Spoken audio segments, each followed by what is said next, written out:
Pessoal, boa tarde. Meu nome é Luan Cruz, eu sou pesquisador do Programa de Telecomunicações e Direitos Digitais do IDEC.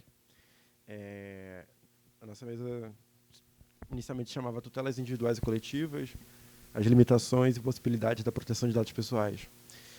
Depois de um tempo, a turma da organização pediu um título um pouco mais original e chamativo, e a gente decidiu também dizer e escrever assim: dado pessoal, dimensão comunitária. E isso se reflete muito com a atuação que o IDEC, o Instituto Brasileiro de Defesa do Consumidor, tem feito nos últimos 35 anos. O IDEC vai fazer 35 anos daqui a pouco. A Ju vai poder contar mais para vocês daqui a pouco também sobre isso. Mas o objetivo central do painel vai ser analisar o direito, os limites e as possibilidades da tutela individual e transindividual na proteção de dados pessoais, entendendo que é essencial entender as relações entre economia política e estrutura legal de direitos e instituições, bem como as formas que a economia política modula as possibilidades de movimentos protetivos. No Brasil, por exemplo, a tutela transindividual já é relativamente antiga e bastante complexa, que se reflete no campo de proteção de dados, que, além de tudo, é natural e transversa a diversos temas. E a LGPD, a Lei Geral de Proteção de Dados, ela chega em meio a uma série de normas de direito difuso, como a Lei de Ação Civil Pública, que é a lei das ACPs, e o próprio Código de Defesa do Consumidor, que, inclusive, o IDEC ajudou a construir no final da década de 80. Há também uma variedade de atores que atuam na tutela coletiva, como os ministérios e defensorias públicas, associações privadas e entidades do terceiro setor, podendo se dar no âmbito do judiciário ou administrativo, na justiça comum ou constitucional. No âmbito administrativo, a tutela da proteção de dados ela pode se dar em diversos locais, considerando a transversalidade do nosso tema, na Senacom, na NPD, no CAD. Inclusive, essas outras instituições já possuem instrumentos de cooperação com a Autoridade Nacional de Proteção de Dados. Mas o IDEC também atua em outras agências setoriais, como a Anatel e a Anvisa. Nesse sentido, o painel ele deseja jogar luz sobre algumas dessas características jurídico-institucionais, que também se refletem em outros ordenamentos latino-americanos, que também enfrentam alguns desafios semelhantes. Os grandes riscos da judicialização, uma vez que o resultado das ações coletivas possui um grande impacto, que então demanda tempo e investimento, a falta de conhecimento atualizado pelo Poder Judiciário, a ausência de legitimidade das decisões administrativas que podem ser revistas no Judiciário, além dos problemas de transparência e participação social nessa esfera. Além, obviamente, das dimensões das Big Techs, que possuem enorme poder de mercado e atuam em diversos países. No desenvolvimento dessas atividades, o IDEC adota um conceito amplo de consumidor, ou seja, o nosso enfoque também considera que os seus direitos fazem parte do rol de direitos humanos constitucionalmente garantidos. O consumidor, mais do que o indivíduo que exerce o poder de compra no mercado de consumo, é todo aquele que potencialmente tem ou deveria ter acesso a produtos e serviços essenciais. E, dada a forma como as relações sociais se dão na nossa sociedade, a cidadania se materializa muitas vezes em matéria de consumo. É importante que se ressalte a atuação cívica do IDEC na proteção de seus consumidores. Ao longo dos 35 anos de existência, o IDEC tem defendido os consumidores sobre diferentes perspectivas, contribuindo para a conquista e manutenção de direitos que resultaram em significativas mudanças nas práticas consumeristas. E aqui a gente pode falar da lei do saque, do acesso à informação, por exemplo, com o T dos transgênicos e o próprio Código de Defesa do Consumidor.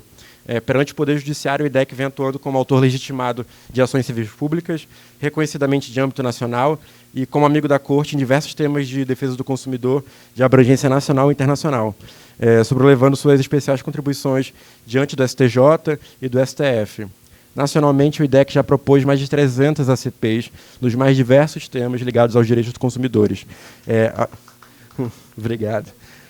A forte atuação do IDEC perante o Poder Judiciário contribuiu para o fortalecimento da tutela coletiva no Brasil, conforme verificado recentemente no julgamento do tema 1075 do Supremo Tribunal Federal acerca dos limites territoriais da ACP. Enfim, em razão de toda a sua expertise e atuação em prol dos consumidores durante toda a sua história, o IDEC é comumente chamado a contribuir em causas de relevância no Poder Judiciário, tanto no âmbito das cortes regionais, como também perante o Superior Tribunal de Justiça e no STF. O Instituto já contribuiu como amicus curiae em mais de 120 casos para apresentar o ponto de vista da defesa do melhor interesse do consumidor e, em especial, de toda a coletividade de consumidores. E, em um aspecto um pouco mais específico, a gente hoje vai falar sobre proteção de dados. E, para isso, a gente convidou algumas pessoas muito especiais para a gente, de instituições muito especiais para a gente.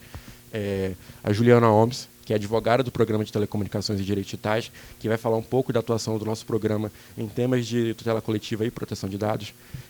A gente tem a Beatriz Cunha, que é defensora pública e é encarregada de proteção de dados na Defensoria Pública do Estado do Rio de Janeiro. O IDEC atua em parcerias com defensorias públicas pelo Brasil afora, e a gente acredita que é uma instituição que merece ser fortalecida, merece ser expandida, e é muito bom poder contar com você aqui, Beatriz. Por fim, também, a gente tem uma participação remota do Michel Souza, que é diretor de políticas públicas da ONG Direitos Digitais, uma ONG baseada no Chile, mas que tem uma atuação por toda a América Latina. Ele vai poder contar para a gente um pouco dos casos em que a Direitos tem atuado, em tutela coletiva e em outros países além do Brasil. E, por fim, a Carolina Rossini, que já trabalhou no CTS e hoje em dia faz parte da Datasphere Initiative e, enfim, vai trazer um pouco dessa perspectiva da sociedade civil, na academia, enfim, é uma pessoa que já passou por muitos lugares e eu acredito que tem uma grande experiência para compartilhar com a gente. Então, eu gostaria de começar e, enfim, pedir perdão pelo atraso. E eu sei que também o horário, no meio da hora de almoço, é um pouco complicado, mas eu agradeço a participação e a presença de vocês. E, para começar, eu queria passar a palavra para a minha colega, a Juliana, para conversar um pouco com vocês. Enfim, os palestrantes vão ter de 10 a 15 minutos para fazer suas contribuições e, no final, a gente vai fazer uma rodada de perguntas e respostas. Acho que é isso, gente. Muito obrigado.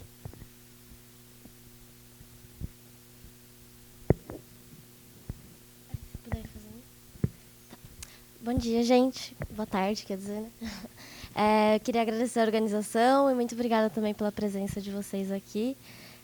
Como o Lua já disse, eu sou advogada e pesquisadora do Programa de Telecomunicações e Direitos Digitais do IDEC. E aí eu vim aqui compartilhar um pouco com vocês a nossa experiência, o nosso conhecimento que a gente vem adquirindo nessas centenas de ACPs que a gente tem trabalhado, e especialmente no tema de proteção de dados pessoais. Deu certo aí? Eu acho que sim, mas eu quero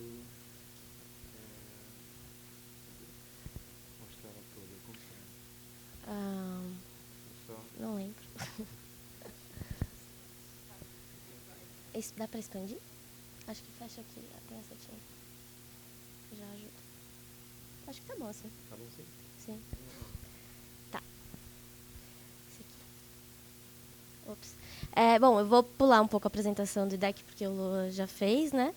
Só para lembrar, a gente tem uma atuação em diversos programas e diversos temas.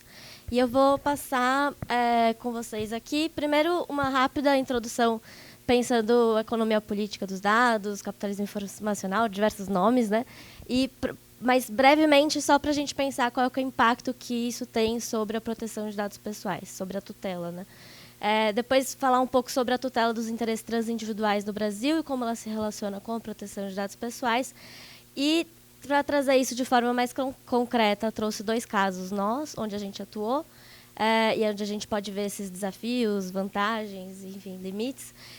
E, por fim, falar brevemente de uma pesquisa que a gente fez sobre a proteção de dados pessoais na Senacom, um âmbito importante nesse tema, né? E depois tentar resumir tudo que a gente comentou. Bom, acho que todo mundo aqui já está um pouco familiarizado com isso, mas essa economia de dados, os dados são tratados sempre numa velocidade muito alta, um processamento em grande volume, em grande variedade, o que gera um fluxo informacional extremamente complexo, mutável e imprevisível, e de difícil determinação, assim, envolvendo uma cadeia e atores extremamente complexos, né? Além disso, esses tratamentos, em geral, eles não são feitos necessariamente indivíduo a indivíduo, eles são feitos por grupo, classificando esses indivíduos, inclusive porque quando você, enfim, classifica, perfiliza algum indivíduo, isso está dizendo tanto desse indivíduo quanto do grupo a que ele pertence, a sua comunidade, ao seu contexto. Então, é sempre importante a gente pensar como o tratamento ele é em si coletivo já, né? Esse contexto ele vai gerar uma série de dificuldades para a tutela de proteção de dados pessoais. E aí um deles, que é inclusive um dos pilares, né, da LGPD, é uma dificuldade de controle do titular sobre seus dados. Então, considerando esse fluxo informacional complexo, vai ser muito difícil o titular conhecer e saber previamente quais são os usos dos seus dados e quais são os atores envolvidos. E mesmo, enfim, que fosse possível determinar, a gente sabe que o ser humano, o consumidor, ele tem habilidades cognitivas limitadas, então é muito difícil realmente entender isso de forma simples. E mesmo que fosse possível uma decisão racional e plenamente informada, você teria a dificuldade de que os tratamentos são feitos por grupos e por coletividade. Então, mesmo que uma pessoa tome uma decisão sobre o tratamento, ela pode ser impactada, influenciada por conta de tratamentos de outros grupos, né? Esse contexto ele vai gerar uma situação de vulnerabilidade muito grande, onde você tem uma desigualdade estrutural entre os agentes de tratamento e os titulares de dados, que vai se sobrepor, obviamente, a outras desigualdades, assimetrias de informação e de poder, desigualdades de gênero, desigualdades de raça e desigualdades do consumidor perante o fornecedor, o cidadão perante o Estado. Então, gera realmente uma situação de muita vulnerabilidade estrutural, né? Então, nesse sentido que a gente considera a tutela coletiva extremamente relevante para a proteção de dados pessoais. Isso porque a tutela coletiva, tradicionalmente, ela vem para equalizar forças, né? Ela é um instrumento que ela consegue reunir força política, reunir especialização, uma estratégia duradoura, reunir recursos, o que muitas vezes não que é muito mais difícil quando a gente está falando de um litigante individual, de um consumidor que tem suas vulnerabilidades. Para além disso, por conta disso, né, a tutela coletiva vai ter também uma capacidade de gerar grandes impactos, então, mudar entendimentos, mudar critérios das agências, mudar a regulação, muito porque ela faz parte, se bem feita, né, de uma estratégia mais duradoura e de incidência política. E, para além disso, considerando aquele contexto que eu falei agora há pouco, como os tratamentos são coletivos, os danos, muitas vezes, também vão ser coletivos. E muitas vezes não vai ser possível individualizar esses danos, porque tem um impacto sobre a esfera coletiva e difusa dos cidadãos, o que é justamente uma das principais razões para que a tutela coletiva foi formulada, né? Então, nesse sentido, a gente considera ela bastante relevante para a proteção de dados pessoais. Para além disso, como o Luan já mencionou, a tutela coletiva no Brasil ela já é antiga e extremamente complexa, então ela vai envolver uma série de atores extremamente relevantes. Um deles está aqui para conversar com a gente. E ela pode acontecer em diversos âmbitos que estão sempre se relacionando. Então, você pode ter um caso no administrativo que depois vai para a esfera judicial. Dentro do âmbito administrativo, como a gente vai ver, é possível ter diálogo entre diversas especializações técnicas. E, para além disso, não é simplesmente individual ou coletivo, né? Você pode ter um individual massivo que chega a ser repetitivo e começa a ser tratado de maneira coletivizada, né? Com os processos repetitivos que têm, enfim, todos os seus problemas que não dá para a gente entrar em profundidade agora. Então, eu trouxe 2 casos onde a gente atuou para tentar trazer mais concretude para essa teia complexa da tutela de proteção de dados pessoais coletiva, e para a gente conseguir ver na prática quais são esses desafios, né? O primeiro caso que eu trouxe, então, foi o caso da Via 4, que é a concessionária da linha amarela do metrô de São Paulo, onde ela implementou reconhecimento facial para identificar reações dos usuários sem consentimento, sem informação, frente à publicidade, né, para realizar pesquisas de mercado. A gente entrou com essa CP em 2018, a gente conseguiu liminar para que essas câmeras de reconhecimento facial fossem suspensas, e em 2021 a gente teve a decisão em primeira instância, condenando a Via 4 a se abster de captar essas imagens, sons e dados pessoais por câmeras e outros dispositivos sem consentimento prévio bem como também ao pagamento de indenização por danos morais coletivos. E por que eu trouxe esse caso? Acho que uma coisa muito interessante é que existiu uma ação individual sobre o mesmo tema, com a mesma parte. Então, dá para a gente observar como estratégias diferentes, como processos, tutelas diferentes, levaram a resultados diferentes. Então, na ação individual, a gente teve um problema bastante grande, que alguns consumidores, né, que entraram com essa ação, onde foi realizada uma prova pericial e ela foi produzida sem apresentação de quesito pelos consumidores, sem arguição e sem participação de assistente pericial, ou seja, sem contraditório efetivo. E isso foi a principal base da sentença nessa ação, que foi improcedente, ou seja, que não deu vitória para os consumidores, né? Enquanto isso, na ACP, a gente tem essa participação de muitos autores, de defensoria, de diversas organizações do Ministério Público, onde a gente pode observar, então, essa equalização de forças que eu comentei inicialmente. E esse laudo pericial que a Via 4 tentou trazer para a nossa ação, a gente impugnou e ele não foi aceito justamente por essas falhas de contraditório. Então, isso, enfim, além de diversas outras coisas, acabou resultando numa sentença procedente para os consumidores, né? Então, é muito interessante a gente ver como essas questões são relevantes na prática mesmo. Para além disso, um outro ponto desse caso é que foi dado dano moral coletivo, como eu falei inicialmente, e isso não poderia ser solicitado numa ação individual, né? Porque você não tem a representatividade correta. Ou seja, se o dano moral coletivo diz respeito a valores e valores que são fundamentais para uma coletividade, ela não pode ser exigida, não pode ser reparada numa ação individual. Para além disso, isso poderia ser considerado, né, uma vantagem da tutela coletiva, mas, ao mesmo tempo, um desafio que a gente observa a partir desse caso para a tutela coletiva é em relação ao dano moral individual homogêneo, que é basicamente aquele dano onde ele é individual, cada pessoa que sofreu aquilo, mas ele é coletivo no sentido que as pessoas compartilharam aquela experiência. Ou seja, não é que vai ter um dano, um valor que vai para um fundo.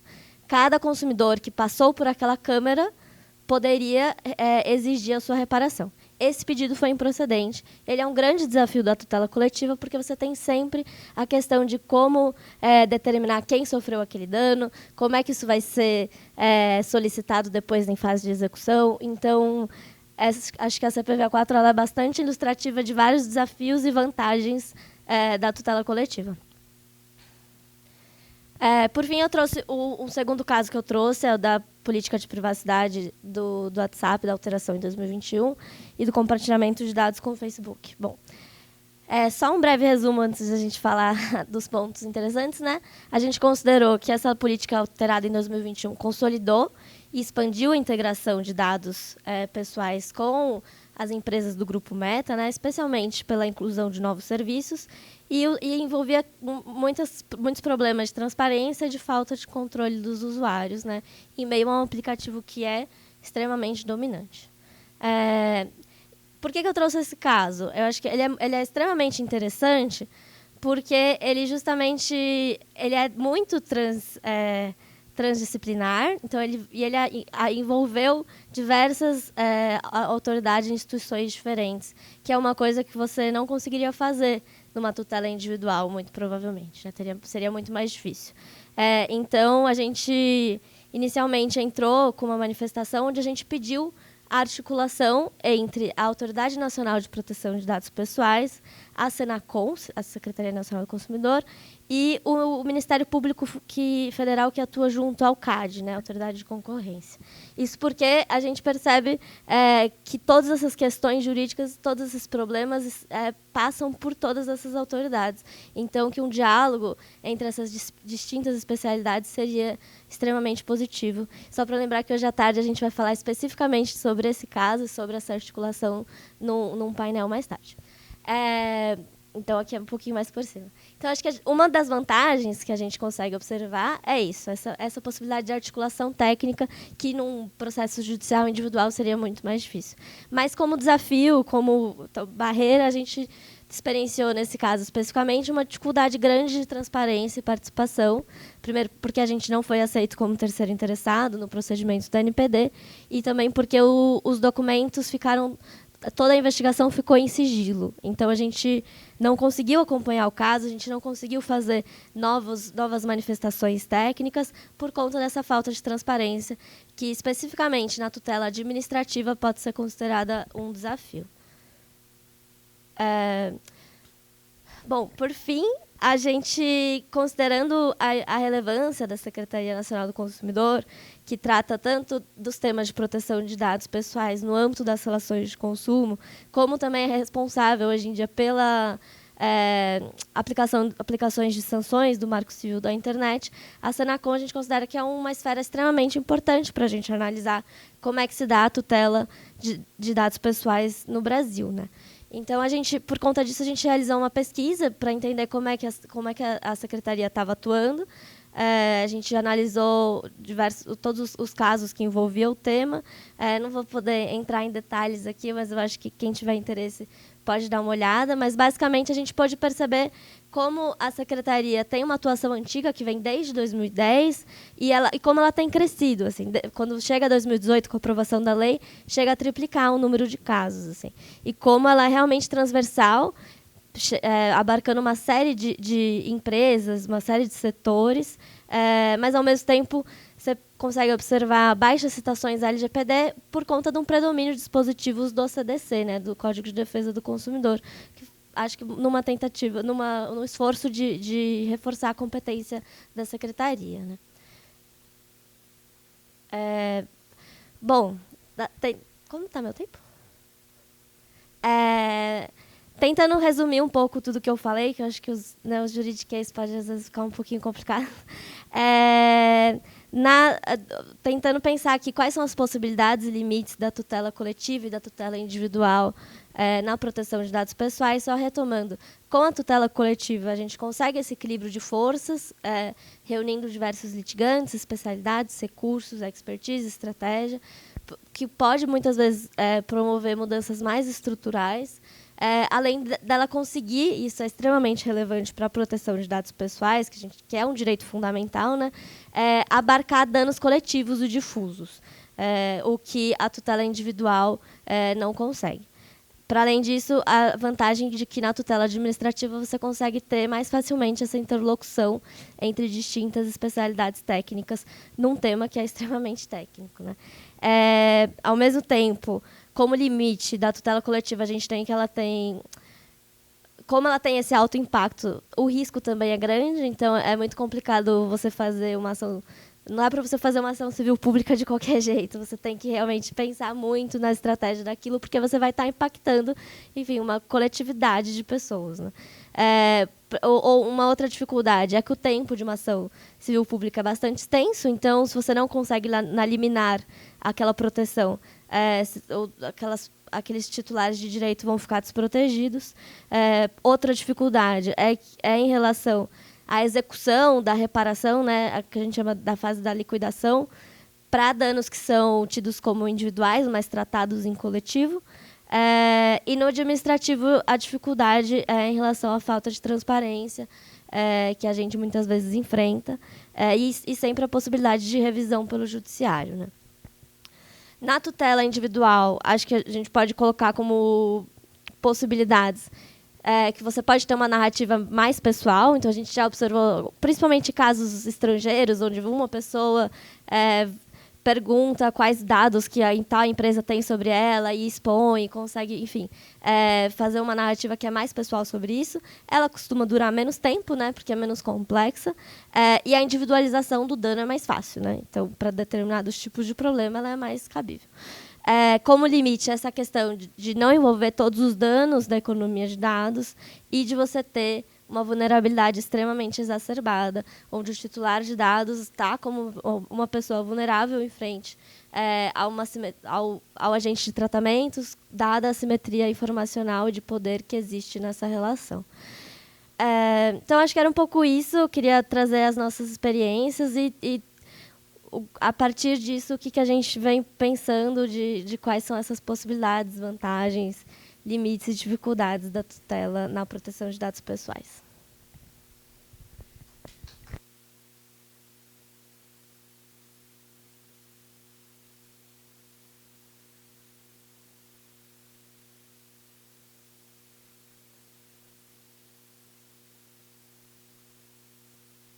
Então, obrigado, Ju. Estava só aqui ajeitando um pouco o Zoom. Para continuar o papo, eu queria convidar a Beatriz Cunha, que é defensora pública do Estado do Rio de Janeiro e é encarregada de proteção de dados da instituição. Obrigado, Beatriz. Está com você.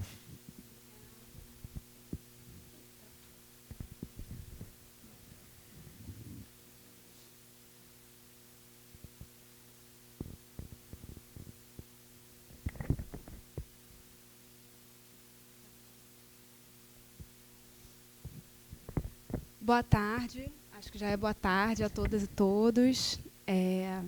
Conforme o Luan me apresentou, eu sou Beatriz Cunha, eu sou defensora pública do Rio de Janeiro, encarregada de proteção de dados atualmente. Queria começar agradecendo muito ao convite para participar desse evento, principalmente ao IDEC, que foi quem me convidou pessoalmente, e dizer que eu estou muito feliz de estar aqui depois de tanto tempo de eventos online, né? É muito bom estar de volta no evento presencial, então queria cumprimentar também as minhas ilustres palestrantes que estão comigo na mesa e ao Michel Souza, que também está nos assistindo de casa e vai participar daqui a pouco. Então, o painel é sobre tutela coletiva de dados pessoais e é muito interessante, salvo engano, isso foi até falado na introdução feita pelo Luan, como, com frequência, a gente tende a pensar em efetividade dos direitos que estão na LGPD só sob o prisma individual. Então, sempre que a doutrina fala em direitos do titular de dados pessoais, a gente imediatamente associa aqueles direitos que estão lá a partir do artigo 18 da LGPD, que fala basicamente em direitos de acesso, direito de retificação, direito de apagamento, direito à anonimização. Mas, como já foi dito aqui, existem vastas possibilidades de garantir a efetividade desse direito à proteção de dados pessoais no campo da tutela coletiva. E aí, a tutela coletiva, especificamente, ela é um grande campo para que a gente consiga justamente dar efetividade a esse direito à proteção de dados pessoais. E por quê? Né? O primeiro argumento já foi dito aqui, que é um argumento de mais fácil constatação, que é o fato de que a gente vive numa sociedade da informação que está o tempo todo tratando um grande volume de dados. Então, diferentemente de antes, em que não era estratégico que a gente tivesse, né, grandes bancos de dados com um volume expressivo de dados de diferentes pessoas, porque a gente não conseguiria analisar toda essa quantidade de dados em um curto espaço de tempo, hoje em dia isso já é estratégico porque a gente tem ferramentas que nos permitem automatizar essa análise e também fazer isso em um curto espaço de tempo. Então, muitas vezes, com um clique, a gente já consegue fazer toda uma varredura sobre a vida de uma determinada pessoa, graças às ferramentas que a gente tem nos dias de hoje. Então, hoje em dia, né, quando a gente fala em proteção de dados pessoais, a gente automaticamente já fala da possibilidade de existir um dano de grandes proporções que afetem uma grande quantidade de pessoas. Então, lógico que a gente vai poder ter violações a esse direito fundamental que se dão sob o prisma individual. Mas, a partir do momento que a gente está diante de uma sociedade da informação, numa sociedade que é regida pelo Big Data, por um grande volume de dados, automaticamente a gente também tem esse risco de que haja uma violação massiva e generalizada aos direitos de uma ampla gama de titulares. Então, esse é o primeiro argumento a favor da tutela coletiva, né? E aí, como exemplos, a gente pode pensar desde os casos de reconhecimento facial, que foi falado agora, até, por exemplo, os casos de vazamentos de dados pessoais, de incidentes de segurança, por exemplo, sobre um órgão de restrição ao crédito, ou de incidentes de segurança que a gente tem visto com frequência em bancos de dados de todo um tribunal de justiça ou de todo um órgão do Poder Judiciário do nosso país. A gente pode falar também em implantação de sistemas de reconhecimento facial nas favelas, como se está discutindo agora aqui no Rio de Janeiro. Então, essa é a primeira razão pela qual a tutela coletiva importa em matéria de proteção de dados. A segunda razão é uma razão um pouco menos óbvia, que decorre, em parte, de uma percepção de que existe essa assimetria de informações entre uma entidade que trata dados pessoais e, por outro lado, os titulares que podem ser vítimas dessa violação a esse direito à proteção de dados. E aí o que a gente percebe é que isso é ainda mais grave quando a gente está falando de pessoas em situação de vulnerabilidade. Então, quando a gente fala de entidades que se dedicam à tutela coletiva em matéria de proteção de dados, isso exige que haja uma própria reformulação dessa tarefa de tutela coletiva diante desse novo direito. Então, por exemplo, na Defensoria Pública do Rio, a gente tem um Núcleo de Defesa do Consumidor, que inclusive é a Adriana, que está aqui presente, a nossa subcoordenadora. E, com frequência, como era a atuação do Núcleo de Defesa do Consumidor? Era justamente a partir da constatação de que havia uma violação ao interesse coletivo a partir dos atendimentos individuais que eram realizados. Então, por exemplo, se havia uma cobrança indevida de alguma taxa bancária, isso era percebido durante os atendimentos individuais que a gente fazia lá no nosso núcleo. As pessoas chegavam até nós trazendo esse problema. E quando a gente fala de proteção de dados pessoais, isso já é mais difícil. E é mais difícil porque, diante dessa assimetria da informação, que só se esgarçou diante das novas tecnologias, fica ainda mais difícil que mesmo pessoas que estão em ambientes privilegiados como esse aqui que a gente está, perceber que, por exemplo, foi alvo de um vazamento de dados, ou perceber que foi alvo de um compartilhamento indevido de dados pessoais. E é óbvio que isso é ainda pior quando a gente está falando de pessoas em situação de vulnerabilidade, pessoas em situação de pobreza, que não tiveram acesso à educação.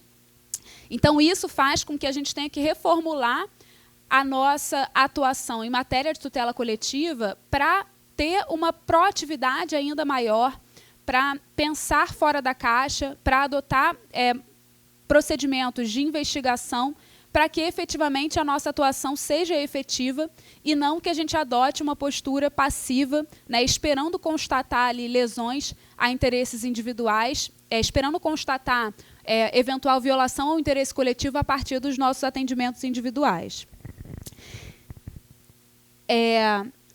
Uma terceira razão que evidencia essa importância da tutela coletiva nesse campo de proteção de dados pessoais é que também existe, além dessa assimetria informacional, além do fato de que muitas vezes a gente sequer sabe que está sendo alvo de um vazamento de dados ou de um acesso indevido, também existe um fator de desestímulo a que nós, como indivíduos, busquemos a reparação por esse dano que nós sofremos.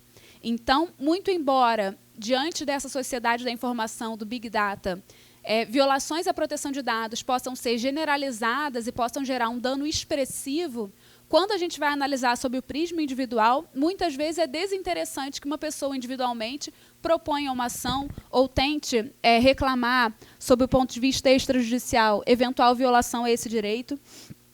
E também a gente não pode negar que existe um paradoxo em matéria de proteção de dados, né, que é constantemente falado pela doutrina.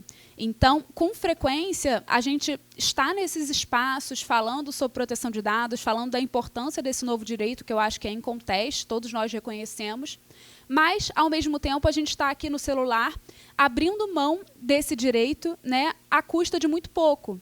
Então, é um paradoxo na medida em que todo mundo reconhece a importância desse direito, mas, por outro lado, quando a gente está ali, né, nos aplicativos, nas grandes plataformas, fazendo uma compra, a gente abre mão por muito pouco e sequer lê os termos de uso, porque, obviamente, é impossível que a gente leia todas as políticas de privacidade com as quais a gente concorda. Então, esse paradoxo também torna ainda mais importante a tutela coletiva, porque mesmo que a gente fique sabendo de alguma violação a esse nosso direito fundamental, nós temos um desestímulo a buscar a reparação a esse direito, porque, embora o dano seja expressivo em termos de número de pessoas, ele é inexpressivo quando a gente analisa somente sob a perspectiva individual. E isso só é reforçado quando a gente para pensar, né, que esse é um direito imaterial. Em regra, esse é um direito imaterial. Então, se a gente é cientificado de que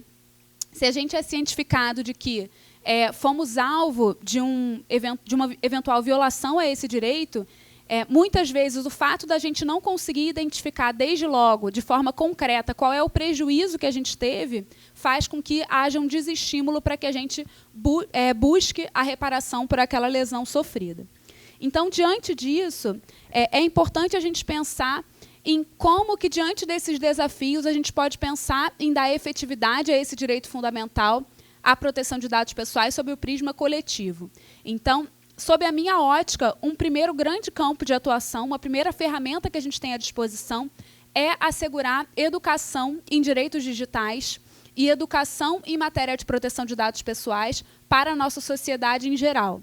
Então, se uma das grandes premissas que a gente viu, né, que faz a tutela coletiva ser tão importante é o fato de que esse direito ainda não está disseminado na nossa sociedade, é o fato de que as próprias entidades que estão ali engajadas em assegurar a efetividade desse novo direito sob o prisma coletivo tenham dificuldades de exercer essa tarefa pelo fato de que as pessoas não reclamam, né? É importante que a gente dissemine esse conhecimento para a nossa população, a fim de democratizar esse direito e fazer com que a sociedade e a população se engaje na luta por esse direito que é novo, mas que é tão importante. Então, isso é ainda mais importante se a gente for parar para pensar que mesmo as pessoas que não têm acesso à internet têm dados pessoais em bancos de dados.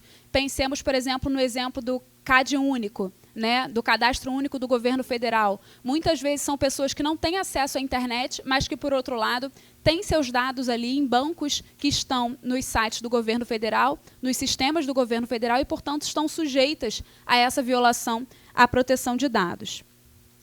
Uma segunda ferramenta que eu acho muito importante é que a gente invista na tutela extrajudicial. E aí é importante que não só a gente deixe de propor ações, porque a via judicial ainda é muito importante, mas, mais do que isso, que a gente dialogue com a regulação. Então, principalmente nesse estágio inicial de advento da LGPD, em que ainda estão sendo delineadas as primeiras interpretações sobre o tema, é fundamental que nós, tanto como instituições, no caso da Defensoria, como entidades da sociedade civil, estejamos presentes nesses espaços, participemos das consultas que são feitas, participemos das audiências públicas para mostrar qual é o nosso lado nesse direito que está em jogo, para dar as nossas contribuições. E, no caso da Defensoria, isso é ainda mais importante para mostrar qual é o impacto que esse novo direito tem na vida das pessoas, né, que estão sendo reguladas ali por aquelas entidades. E, por fim, um ponto que eu considero muito importante, que deve ser objeto da nossa atenção agora, nesse início, é que a gente invista, quando a gente está falando de tutela coletiva, que a gente invista em alguns assuntos que são estratégicos, que a gente invista, se for uma litigância, numa litigância estratégica. Então, eu falei que a via extrajudicial deve sim ser a via preferencial, mas isso, de forma alguma, significa que a gente deve fechar as portas do judiciário. Pelo contrário, né, a Defensoria Pública tem por hábito, sempre que entra com alguma ação coletiva, ter expedido antes algum ofício, ter expedido antes alguma recomendação administrativa. Então, é muito difícil que a gente entre com uma ação coletiva sem que aquela entidade que for ré não saiba previamente da demanda que a gente está ali levando para o Poder Judiciário. Então, nós reconhecemos, sim, que a solução extrajudicial é uma solução prioritária. Por outro lado, nós jamais podemos fechar as portas do judiciário para interpretar esse direito e para, sobretudo, tirar ele do papel, sobretudo no momento inicial em que a entidade reguladora ainda está se situando, né, e tem uma agenda regulatória bastante extensa. Então, quais são as demandas que eu considero que devem ser prioritárias nesse momento em que a gente ainda está dando esses primeiros passos em matéria de proteção de dados? Primeiro, transparência, e aí, em que pese a LGPD tenha adotado, tenha fugido de um modelo de regulação, de comando e controle, o que se verifica é que justamente ela pretendeu dar maior liberdade às entidades para instituírem políticas de proteção de dados que sejam adaptadas aos seus modelos de negócio, mas, por outro lado, isso tem um reflexo que é justamente o fato de que essas mesmas entidades elas devem prestar contas à sociedade, à ANPD, e as entidades da sociedade civil e também as instituições sobre o que elas têm feito. Então, essa agenda de transparência, tanto das empresas como do poder público, eu considero que é uma agenda prioritária nesse primeiro momento.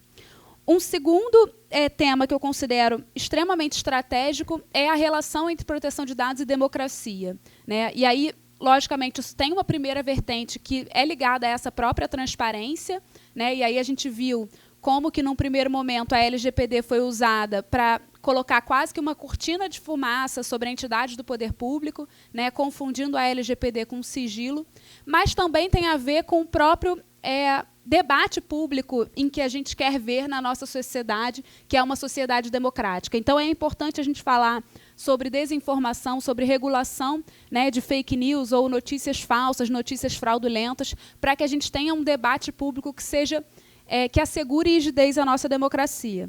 E o tema que eu considero mais importante em matéria de proteção de dados, no contexto atual, é o tema da não discriminação. Então, um dos princípios da LGPD é o princípio da não discriminação, e ainda que a LGPD não estabeleça, né, uma hierarquia entre os princípios que estão nesses incisos, eu acho que, considerando que se trata de um objetivo da nossa República, né, a não discriminação, a gente pode extrair, sim, que existe uma hierarquia superior desse princípio à não discriminação frente a outros princípios. E quando a gente fala de não discriminação, a gente fala da possibilidade de instituir maior proteção a determinados sujeitos vulneráveis, a gente fala da possibilidade de interpretação contextual do rol dos dados sensíveis, a gente fala de discriminação algorítmica, a gente fala de reconhecimento facial e a gente também fala, né, da possibilidade de aplicação da LGPD ao sistema penal e ao sistema de segurança pública, que é um tema que ainda merece muito debate diante do fato de que a gente não tem uma LGPD penal. Então, nesse contexto, o que a gente verifica é que a tutela coletiva tem uma importância central para dar efetividade ao direito à proteção de dados, mas nós ainda temos enormes desafios. E, a meu ver, essas três devem ser as nossas apostas principais e elas devem ser combinadas com uma busca por medidas de não repetição, a fim de que seja instituída, a fim de que, mais do que reparar os danos que eventualmente foram causados naquela situação específica, a tutela coletiva ajude a promover uma cultura de proteção de dados nas entidades que tratam dados no nosso país. Então, é isso. Muito obrigada.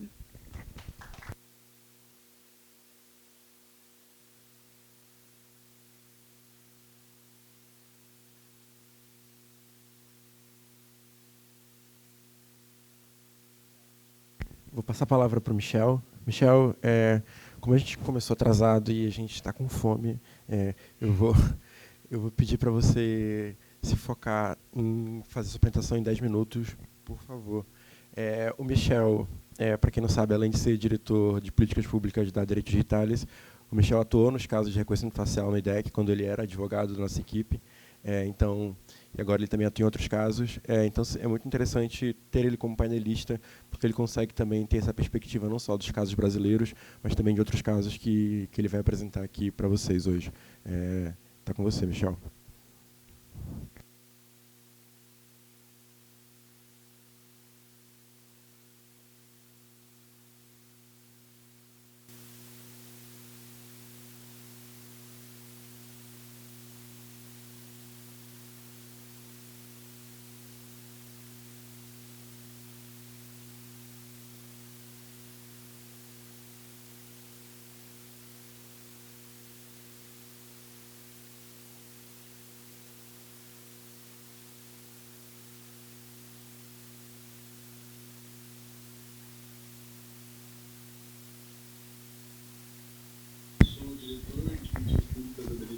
Né, como o Lula falou, que é uma organização que tem a sua sede no Chile, né, em Santiago, desde 2005, então a gente está completando 17 anos aí, e tem, desde os últimos anos tem tido uma atuação focada na América Latina como um todo, né, vendo tanto questões de direitos humanos e tecnologia, direitos humanos no entorno digital.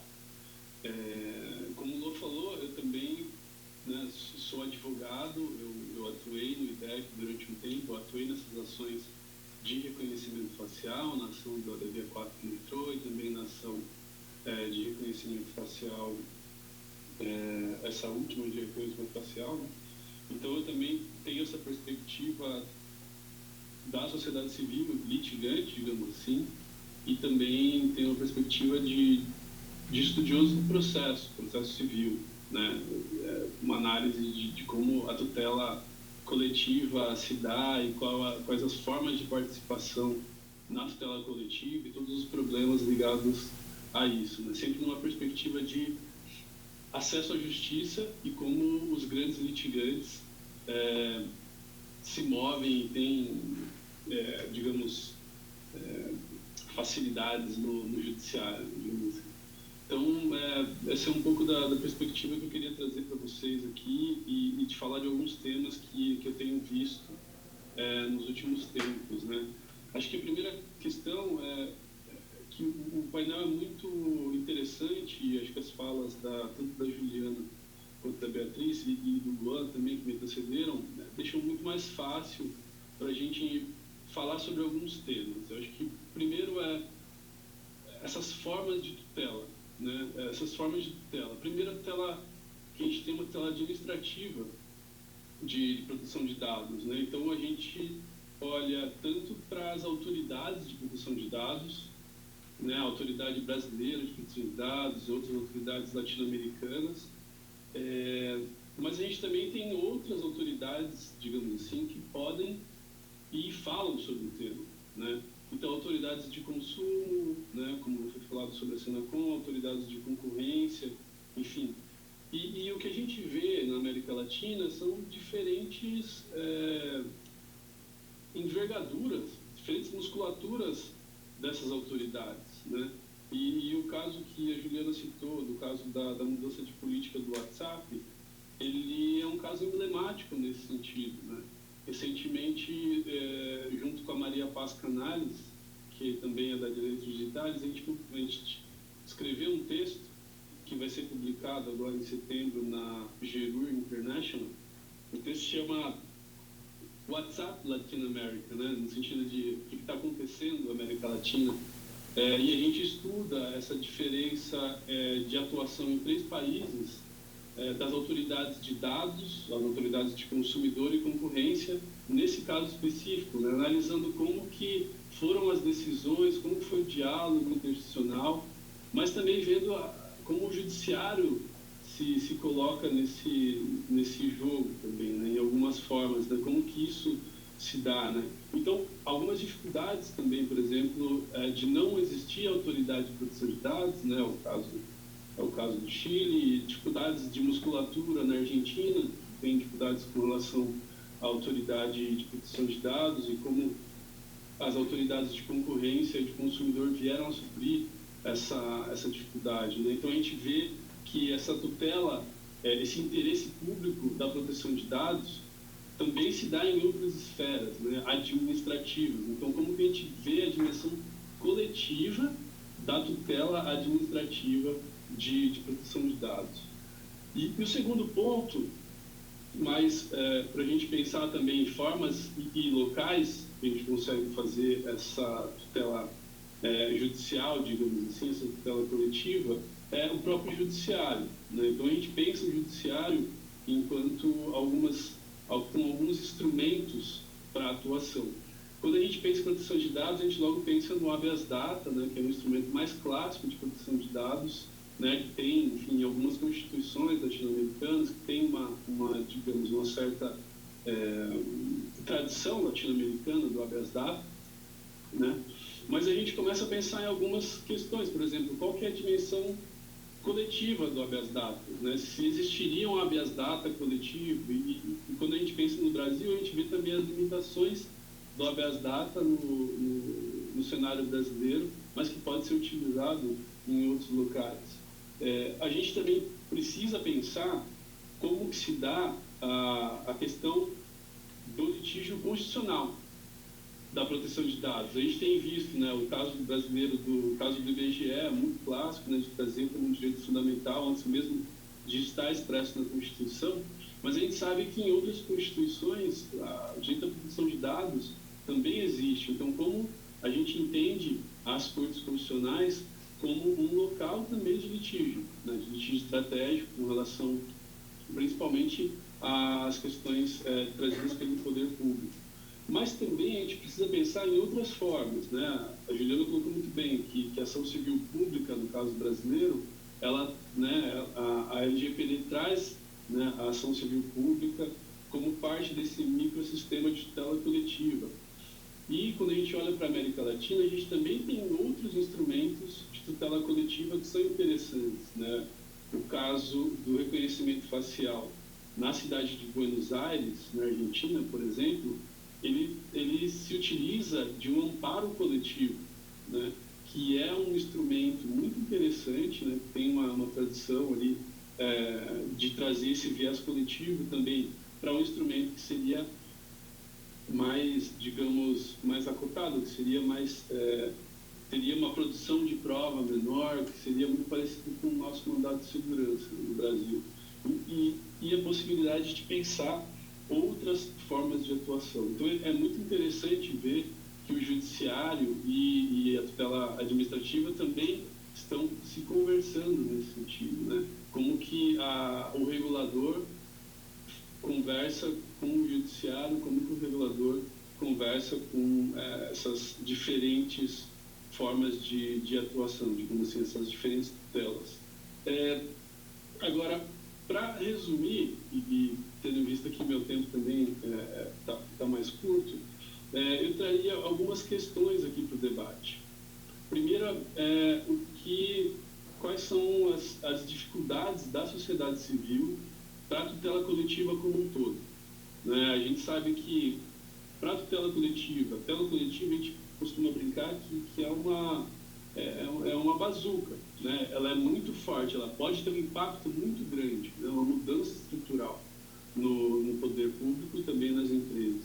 Mas como que a sociedade civil pode se preparar para fazer uma tutela coletiva, no sentido de produção de provas, prova pericial, no sentido de como lidar com a tutela coletiva e as questões de comunicação, ou seja, se tem uma liminar, é preciso comunicar rápido, é preciso utilizar esse espaço também comunicacional, enfim, como traduzir a tutela coletiva para as pessoas, né? Como trazer a tutela coletiva para o Jornal Nacional, digamos assim, como trazer maior impacto para a tutela coletiva, como lidar com diferentes atores, né? Então, muito feliz de estar na mesa junto com a Beatriz, da Defensoria, porque isso demonstra também, né, no caso brasileiro, do reconhecimento facial, é um caso em que o IDEC atua junto com a Defensoria Pública do Estado de São Paulo, junto com a Defensoria Pública da União,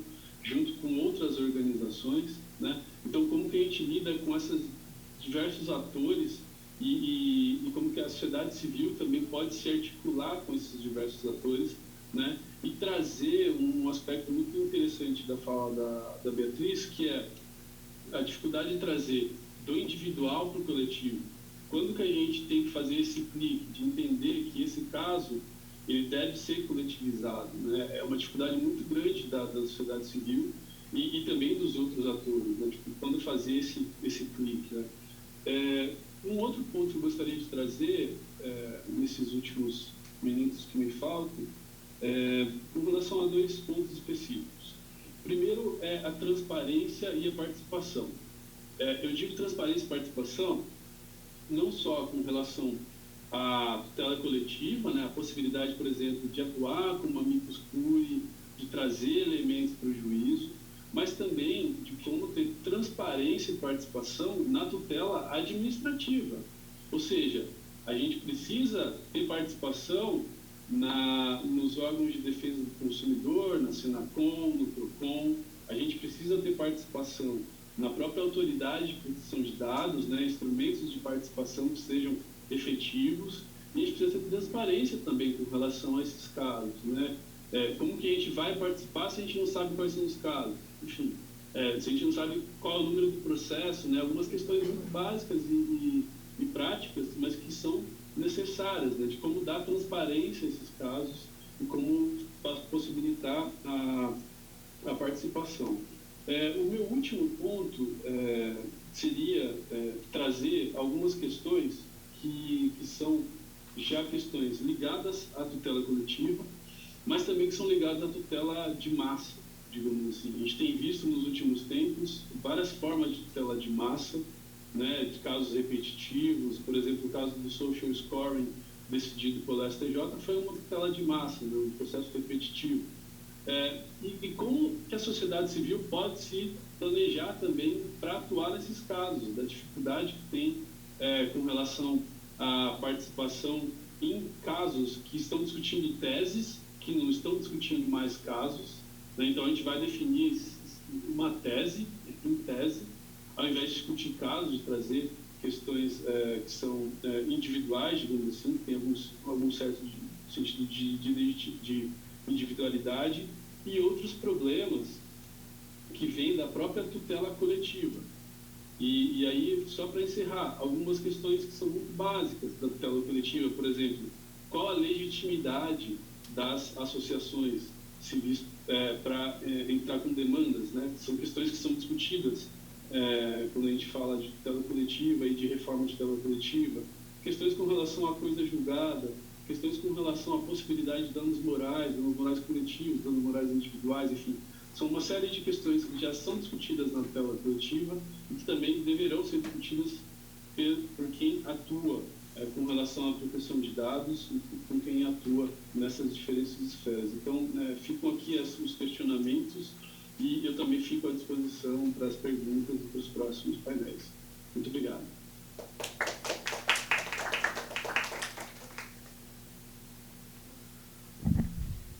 Obrigado, Michel. Não sei se ouviu, mas a gente aplaudiu você, tá? Eu queria passar... Ai, que bom. Eu vou passar agora para a Carolina Rossini, que é cofundadora da iniciativa DataSphere. E já vou adiantando, vai ter perguntas para quem aguentar até o final, e eu peço para vocês já irem pensando para o pós da Carol. Bem, obrigada, gente. Eu vou tentar ser rápida, né? É sempre difícil estar entre vocês e o almoço, ou entre vocês e os drinks mais tarde, né? Se é um painel mais para frente. Bem, meu nome é Carolina Rossini e é um prazer estar aqui. Depois de quase 15 anos, eu era professora aqui na UGV eu sou de São Paulo, mas eu era professora aqui na UGV do Rio quando a UGV começou. E acabei, por várias coisas da vida, saindo do Brasil. Eu dou aula na Boston University, na Escola de Direito. E é muito engraçado porque eu passei por tudo, desde o Facebook e Telefônica até a Electronic Frontier Foundation e agora a Datasfera, né? Então, é muito interessante, sempre abordando as coisas com esse caráter aí de multiatores, né? Porque eu acho muito importante entender vários vieses por aí. Então, quando vocês estiverem em Boston, não deixam de me procurar, que eu estarei por lá para receber vocês. E obrigada pelo convite do IDEC. O IDEC é uma organização que eu admiro e venero há muitos anos, vocês sabem bem, ou pelo menos o Rafael sabia, porque eu falava mais com ele. Anyway, eu vou trazer um ponto um pouco distinto dos meus colegas, porque quando eu abordo aqui, quando eu trago o conceito coletivo, eu não estou pensando, mesmo sendo advogada, na proteção coletiva de direitos, que foi o que os meus colegas abordaram, mas no coletivo como comunidades, né? Quais são os interesses das comunidades nisso? Porque, na verdade, tem muita comunidade que quer compartilhar os dados, mas como, quando e por quê, isso varia muito, né? E eu trabalho com muitas comunidades de pacientes nos Estados Unidos e na América Latina e das populações originárias, né? Que é o termo que a gente utiliza agora. Desde a CDB, quando eu estava aqui na GV ainda, eu trabalho muito com esse pessoal, e é muito interessante ver, né, quais os mecanismos de acesso e compartilhamento de benefício que vieram do campo de biodiversidade para agora para os dados. Anyway, então, só para falar um pouco da onde eu estou vindo e como eu vou utilizar essa questão do conceito da proteção coletiva. E vocês vão ver que a minha palestra é um pouquinho diferente, né? Então, como a gente sabe, não é novidade para ninguém, o século XXI é o século e será o século dos dados. Só que o que isso significa, como quantificar isso, ninguém sabe. Quando vocês olham índices de inovação ou índices do tamanho das economias de dados, variam muito, porque não existe uma definição consolidada sobre esses temas hoje, né? E mesmo qual é a natureza dessa economia, qual é a natureza dessa questão. Mas é muito interessante porque, se vocês olham qual o tamanho dessas economias de dados, tem muita analogia com CDs, se vocês lembram dos CDs, né? Se vocês lembram dos CDs, hoje em dia, até 2025, por uma estatística do ano passado, de março de 2021, a gente vai ter até 2025 175 zettabytes de dados. É meio incompreensível compreender isso, né? Mas se você coloca no CDzinho, se vocês lembram disso, isso rodaria a Terra 222 vezes, né? Só que o interessante é pensar que, na verdade, a maioria desses dados não são pessoais. São não pessoais. São dados vindo da agricultura, do clima, do ambiente, da IoT, né, da internet das coisas, e mesmo até dos nossos corpos, né, se você pensar o quantos aparelhos nós temos nos nossos corpos nos medindo, que não são considerados dados pessoais sensitivos por algumas leis, né? E há essa sensação hoje, e eu acho que é um ponto essencial discutido na CPDP-Latam, especialmente por causa do foco de inteligência artificial, um medo generalizado de perder esse controle sobre essa nossa trajetória humana, sobre a democracia, né, que eu acho que você fez pontos excelentes aí do relacionamento da proteção com a questão da democracia, qual sociedade a gente quer, né? E a gente passou daquela tech-euforia, eu que comecei a trabalhar nisso no final da década de 90, a gente era muito otimista, né, com tecnologia. Então, passou daquele momento para um momento agora que a gente está com medo, né? Eu tenho um filho de 11 anos e como que eu faço, né? Ele quer jogar no Discord com os amiguinhos dele, o que eu faço sobre isso, né? Como protegê-lo, como orientá-lo. Claro que o Covid impactou muito nisso, mas, anyway. E os debates políticos internacionais, se vocês seguem os debates também fora do Brasil, óbvio que o Brasil está super polarizado, mas fora do Brasil também está polarizado em relação aos dados. E há uma sombra muito grande da questão de tratados internacionais, de discussões de comércio internacional sobre isso. Se vocês se interessam pelas questões da OMC, de tratados internacionais, eu segui muitos tratados internacionais, participei muito das negociações do TPP, e agora na OMC, e a gente não pode perder os olhos dessas organizações. E desculpa, tá, que de vez em quando meu português fica meio macaônico. Que vergonha, né? Que absurdo. Anyway, não pode perder, porque o que eles estão tentando fazer é regular todas as questões de dados nos tratados comerciais. E os tratados comerciais estão regulando muito mais tecnologia do que a gente imagina. Eu brinco que meu papel de parede, quando eu estava trabalhando na Public Knowledge em Washington, eu fiz uma comparação de 20 anos de tratados comerciais, mostrando para as pessoas, olha aqui, já fazem 20 anos que os tratados comerciais estão regulando tudo isso e que criam problemas e conflitos até para a aplicação de privacidade, né? A privacidade, no começo, foi vista como uma barreira comercial, né? E é interessante isso, ver como os países estão brigando e como algumas legislações de privacidade estão sendo implementadas. Eu não sei se vocês estão seguindo agora, por exemplo, na Europa, existem 2 novas legislações já tiveram 2 consultas públicas e estão ainda finalizando os textos, o Data Act e o Data Governance Act, né? Esses 2 são novas legislações que, além do DSMA, que é o negócio que a legislação que está regulando as plataformas, e o GDPR, que é de privacidade, para lidar com dados. E eles estão lidando com dados não pessoais, né? E criando várias coisas muito interessantes, até questões de localização de dados e acesso inicial de europeus aos dados europeus, do que outros. Então, eu estou esperando quando que de repente essas coisas vão parar na OMC em algum momento. Desculpa, eu estou várias tangentes aí, que tem várias coisas que eu acho que são relevantes para essa nossa discussão. E a concepção desse coletivo, né? O que é o coletivo que nós estamos querendo proteger, onde, como, quando, etc. Nesse trabalho da Datasfera, que é uma das organizações aí que eu cofundei, com outra brasileira, inclusive, que está na França, a Lorraine Porciuncula, que era da OECD, Ela escreveu a maioria dos casos, dos textos reportes do Brasil, da OECD. A gente escreveu no ano passado um relatório que chama We Need to Talk About Data. Precisamos falar sobre dados, que foi um relatório com consulta multissetorial. E algumas e é muito interessante. Eu recomendo muito. Ele é super straightforward, super simples de ler, mas é muito interessante como as coisas que a gente percebeu naqueles relatórios, mesmo consultando vários experts, me surpreendem, né? Algumas das conclusões foram: a gente precisa tomar cuidado com a analogia, né? A gente adora dizer, o data is the new oil, data é o novo ouro, data whatever, data é o abacate, até tem uma analogia, que data é abacate porque tem curta shell life, né? Porque os dados são diferentes, né? Os dados têm características diferentes, características econômicas diferentes. Eu sou advogada, a Lorraine é economista da parceria, né? Então ela sempre traz essas questões da natureza econômica dos dados. E se a gente utilizar essas analogias de forma errada, as políticas públicas que saem delas são erradas, né? Então a gente tem que ser muito cuidadoso aí com as palavras que a gente está proliferando nessa discussão de direitos humanos na internet.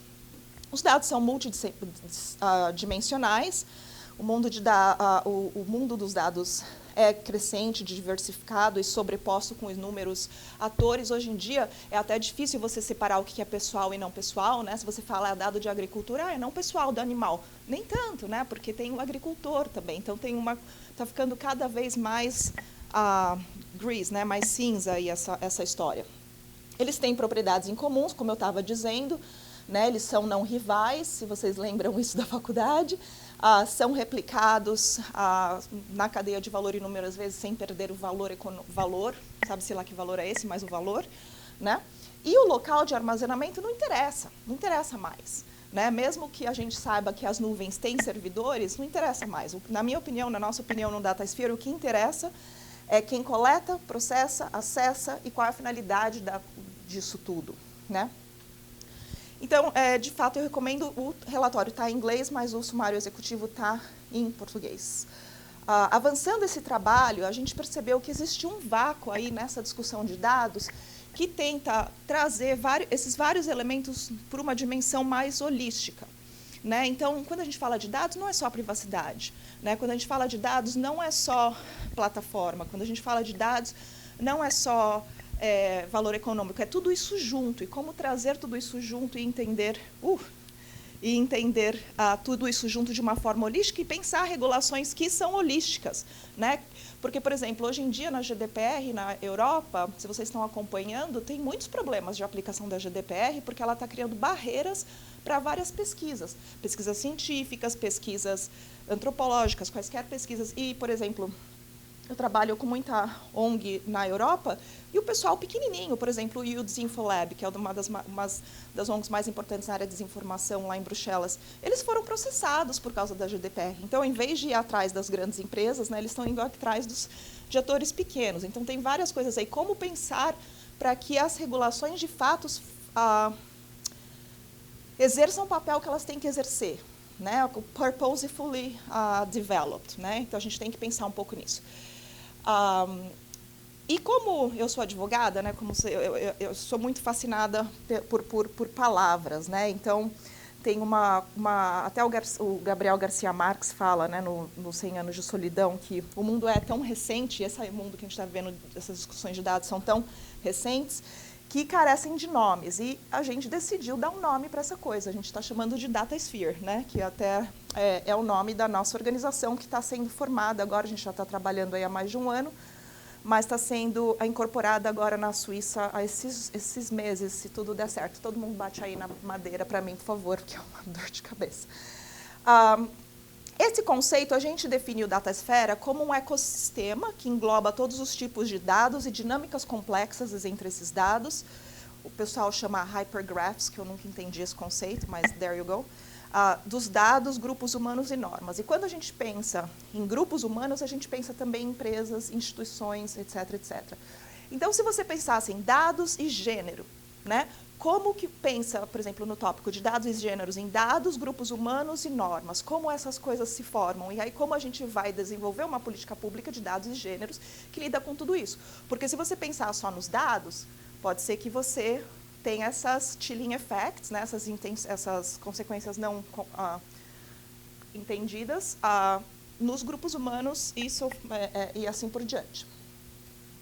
E, pensando dessa forma holística, a gente, de fato, acredita que isso nos dá uma mudança fundamental de perspectiva para desenvolver soluções inovadoras para lidar com a questão de dados.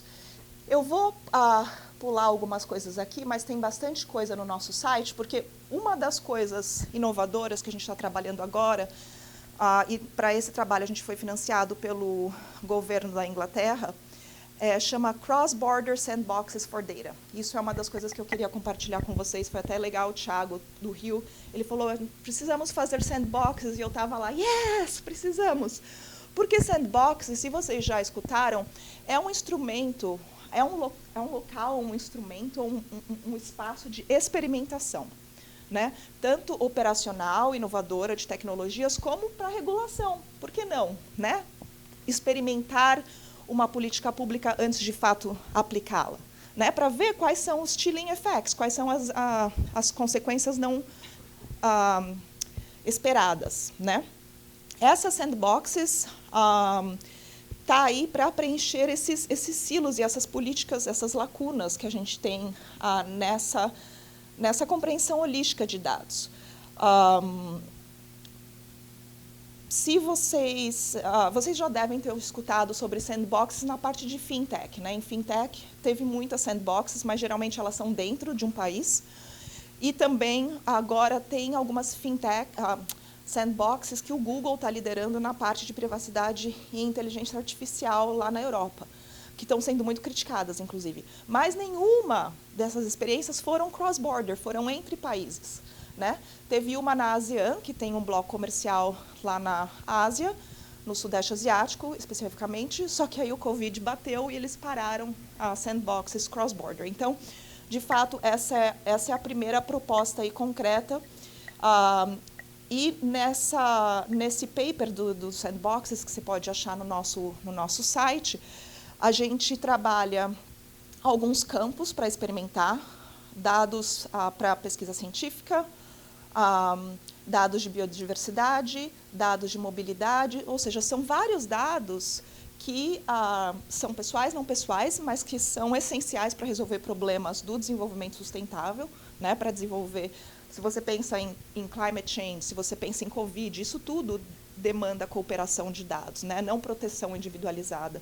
Óbvio que vários caveats, né, gente? Tem consentimento informado, tem vários procedimentos aí de proteção de dados individuais, tem as leis, etc. Então, a gente não está propondo lift, né, não aplicar esses processos, mas como trazer essa ideia de sandboxes para esses campos que necessitam uma ação coletiva de forma que respeite os direitos. Então, a gente propôs algumas ideias, que são a questão dos intermediários. Então, vocês já devem ter ouvido falar, tem algumas formas, os fiduciários de dados, os trusts, a cooperativa. Então, tem vários modelos aí interessantes de novos intermediários para a gestão de dados coletivos.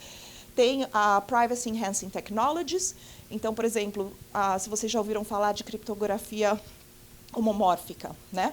Então, na verdade, ela faz a criptografia dos dados de uma forma que você ainda consegue extrair informação dos dados sem saber exatamente quais são os dados que estão lá, e o que significa respeitar aí vários direitos, né? Então, tem criptografia homomórfica, ambiente de execução confiável, computação multipartidária, tudo isso está explicado no relatório e eu preciso terminar. E também tem outras soluções de navegador, do browser mesmo, que você pode utilizar para essa questão dos dados coletivos. E, querendo ou não, gente, eu trabalhando com muitos pacientes, o povo quer compartilhar, tá? Eles só querem compartilhar de forma segura e de forma que entendam o que está fazendo, né? Não que teve muito abuso nos Estados Unidos, né? Se vocês devem saber o caso até de uma negra que teve o DNA dela. Tem vários casos, vários livros sobre isso. Olhando para o futuro, a gente está trazendo vários atores aí para discutir, para implementar esses sandboxes. A gente tem apoio e está falando com vários governos, inclusive pessoal aqui no Chile. A gente está, então, se vocês quiserem participar, por favor, reach out. A gente está tentando, de fato, reformular essa discussão para que seja de uma forma mais efetiva e testar soluções inovadoras como sandboxes, né, para ver se a gente consegue um balanço dessa questão individual e coletiva aí que é tão necessária para resolver os nossos challenges, aí, os nossos desafios desse século. Bem, muito obrigada. Eu vou estar por aí, estou à disposição. O nosso fellowship está aberto, então, se você estiver interessado num fellowship com a nossa organização, aplique. E obrigada.